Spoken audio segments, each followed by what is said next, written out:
Now, increasing margin returns cannot continue forever, and this is an ironclad law. This is one of maybe only law in all of economics. It's really a true law. There are no exceptions to this. And this is what happens after increasing margin returns ends, and then our marginal product starts to go down. When we hire the fifth worker, the marginal product goes from 50 down to 30. We've now changed from increasing margin returns to now diminishing margin returns. And it's not the fault of the fifth worker or the sixth or seventh. It's because they have less equipment to work with.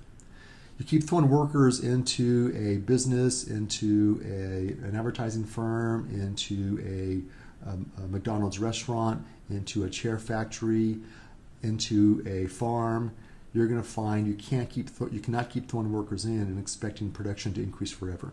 At some point, it has to start to decrease in terms of our marginal product, and that has to keep falling until it eventually gets zero. And it can also even go negative if we hire too many workers, say 9, 10, 11, where they have congestion gets in the way.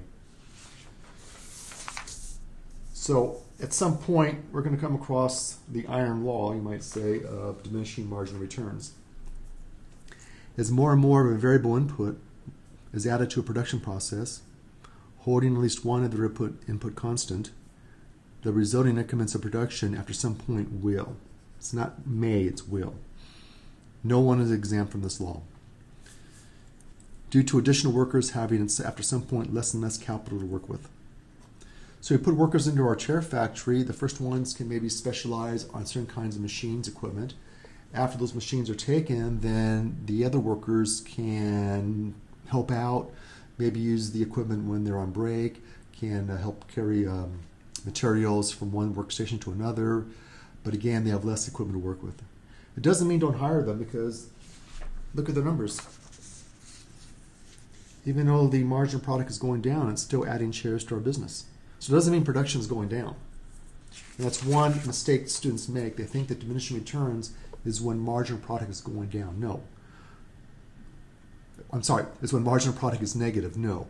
It's when marginal product is decreasing, which doesn't mean our output is going down. Initially, it means our output is increasing at a decreasing rate. So over here, go back to the table. You can see that the marginal product is going down. Excuse me. But the output is still rising. Those chairs can be sold for money. So potentially those workers might be employable. We could employ them if those chairs can be sold, maybe those 30, 20, even the 10, could be sold for more money than what it costs to make those chairs, the wage of the workers. If I was going to hire any workers, I would hire the first 4 as a group, take advantage of increasing margin returns. There's no reason why I would hire number 1 and not 2. If 1 is profitable, 2 is twice as profitable. And so if I would hire anyone, which I don't know overall, if I can't make any money, I'm not going to hire anyone. Can't make any profit. But if I can make profit, then I would hire the first 4 as a group, take advantage of increasing margin returns, rising marginal product, and then when margin product starts to fall, we have increasing margin returns, then I look at each worker one by one. So the marginal product is very nice to tell us whether or not those workers should be hired. And again, I can translate these chairs into money, compare that money coming in by selling these chairs with money being paid for those workers.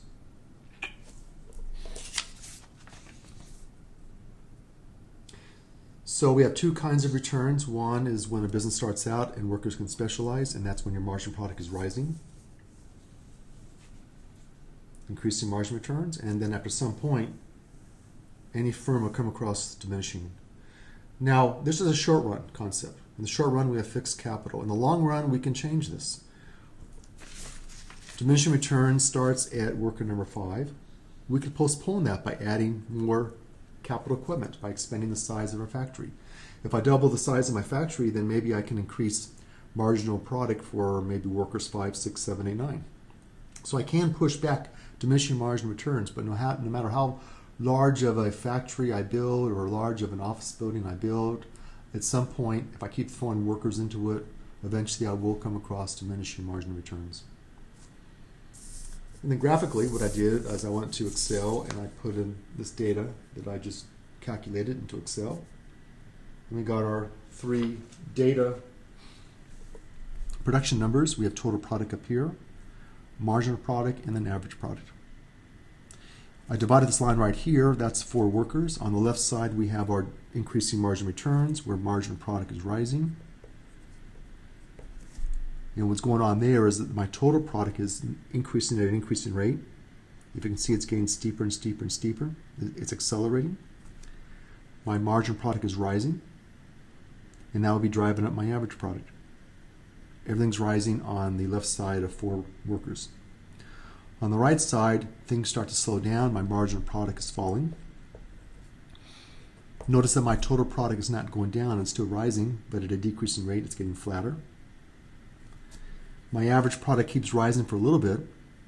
Eventually, if my marginal product is falling, it's going to cut through it. The moment it cuts through it, it's going to start driving the average down.